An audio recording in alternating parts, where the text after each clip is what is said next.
আসসালামু আলাইকুম দর্শক, অক্সিজেন অব আরজে পেজে আপনাদেরকে স্বাগতম। আমরা আজকে চলে এসেছি বাহারচর। এখানে আপনারা জানেন ড্রেজারে অবৈধভাবে বালু উত্তোলন করা হয় এবং গতকাল রাতে দুই গ্রুপের সংঘর্ষে দুইজন নিহত হয়েছে। তো আমরা আসলে ওই জায়গাটায় চলে এসেছি আপনাদেরকে দেখাতে আসলে বালু কাটার পরে এই এলাকার বর্তমানে কি অবস্থা এবং মেলাগুলো কিভাবে ভাঙতেছে এগুলা আপনাদেরকে দেখাবো।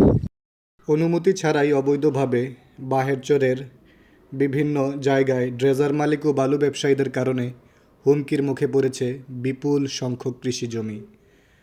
সরকারি খালসহ কৃষিজমি ঘেঁষা খালের পাড় থেকে অবৈধভাবে ড্রেজার দিয়ে গভীর করে বালু মাটি উত্তোলন করায় পাড় ভেঙে কৃষি জমিগুলো এখন ভাঙনের মুখে পড়েছে। নাম প্রকাশে অনিচ্ছুক আরও কয়েকজন কৃষক আমাদেরকে জানান, এলাকাবাসী বেশ কয়েকবার অভিযুক্তদের এ কাজে বাধা দিলেও তারা উল্টো কৃষি জমির মালিকদের ভয়ভীতি দেখিয়ে আসছে। তারা কৃষি জমি রক্ষায় সংশ্লিষ্টদের দ্রুত হস্তক্ষেপ কামনা করেন।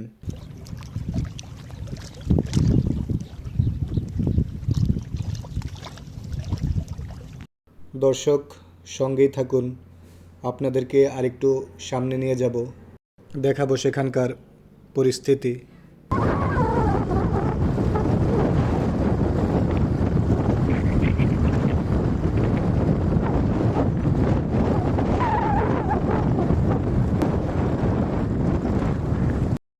এলাকাবাসীর অভিযোগ, বালু ব্যবসায়ীদের রাজনৈতিক প্রভাবের কারণে তারা এই অবৈধ বালু উত্তোলন প্রতিরোধ করতে পারছে না।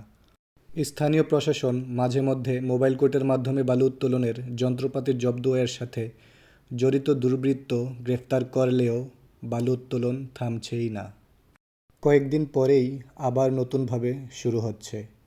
আইন অনুযায়ী খোলা স্থান ও নদীবক্ষ থেকে বাণিজ্যিক ভিত্তিতে বালু উত্তোলন শাস্তিযোগ্য অপরাধ। বালু ব্যবসায়ীরা আইনকে অমান্য করে বালু উত্তোলন অব্যাহত রাখায় আবাদি জমি, ব্রিজ, রাস্তা বিপন্ন হয়ে পড়তে পারে বলে পরিবেশ কর্মীদেরও ধারণা। তাদের মতে অতীতে এ কারণে বহু আবাদি জমি নদীগর্ভে বিলীন হয়ে গেছে। শুধু মেঘনা ধনাগুদা নদীতেই নয়, দেশের বিভিন্ন এলাকার নদ নদীতে অবৈধভাবে বালু উত্তোলন করা হচ্ছে। প্রায় সব ক্ষেত্রেই বালু উত্তোলনের কারবারে জড়িত আছে স্থানীয় রাজনৈতিকভাবে প্রভাবশালী ব্যক্তিরা। এদের দাপট এতই প্রবল যে প্রশাসন ও ভূমি অফিস কিছুই করতে পারছে না। কখনো কখনো লোক দেখানো অভিযান চালালেও তাতে কোনো ফায়দা হচ্ছে না।